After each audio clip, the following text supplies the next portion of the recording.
وہاں پر امام حسین کا سر انور رکھا، اور اسی سن انور کے ساتھ وہ جو سمر اور دوسرے جو لوگ تھے وہ سارے آئے اور سارے معاملات ہوتے رہے۔ ہم نے اور اس ڈولی کے اندر ہم نے کچھ خواتین کو پایا، اور وہ جو خواتین تھی ان خواتین کے اندر ایک حضرت ابراہیم کی زوجہ حضرت سارہ یہ وہاں پر تشریف لائی، اور پھر حضرت اسحاق کی مادر یمہ جانت اسحاق کی امی ہے سارہ، اور پھر کہتے ہیں کہ جناب ہاجرہ بھی تشریف لائی، حضرت اسماعیل کے امی جان یہ بھی تشریف لائی، اور بعد ازاں حضرت یوسف کی والدہ محترمہ بھی وہاں پہ تشریف لائیں، اور حضرت شیش علیہ السلام نبی گزرے ان کی صاحبزادی جناب صفورہ یہ بھی تشریف لائیں،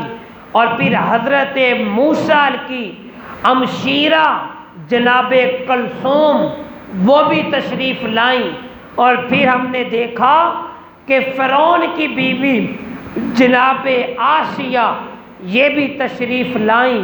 اور انہی کے ساتھ حضرت عیسیٰ کی امی جان سیدہ مریم بھی تشریف لائیں، یہ بھی آئیں اسی سنا کے اندر۔ اور اچانک شور اٹھا، اور یہ شور اٹھا کہ کوئی آ رہا ہے، اور ہم نے دیکھا کہ حسنین کریمین کی نانی جان سیدہ خدیجۃ الکبریٰ بھی تشریف لا رہی ہیں۔ ایک ایک خاتون یہ تشریف لائی، اور تشریف لا کے رسالت مآب کی دیگر ازواج مطہرات تشریف لائیں، ان تمام نے اس حسین ابن علی کے سر کو چوما، حسین ابن علی کے سر کو چوما، تعظیم کی معاملات ہوئے، اور پھر وہ کہتا ہے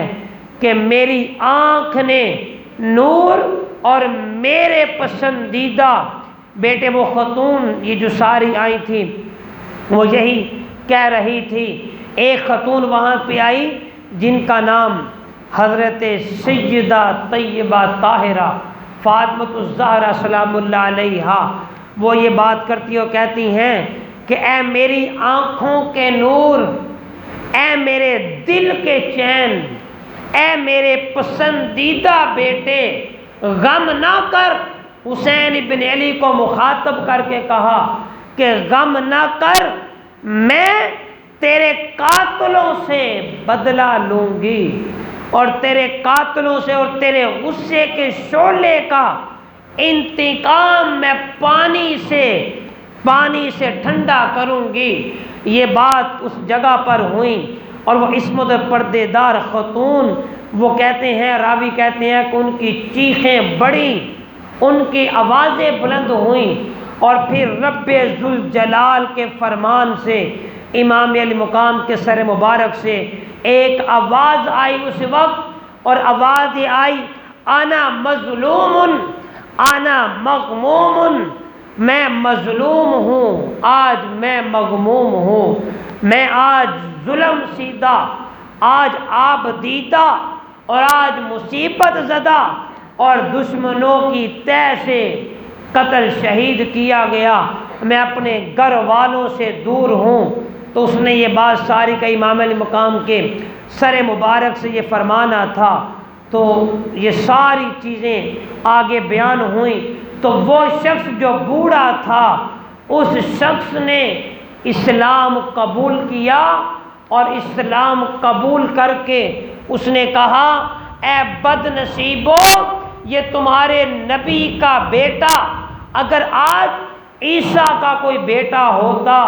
تو ہم اسے سر پہ اٹھاتے، ارے تم نے اپنے نبی کے بیٹے کے ساتھ کیا کام کیا۔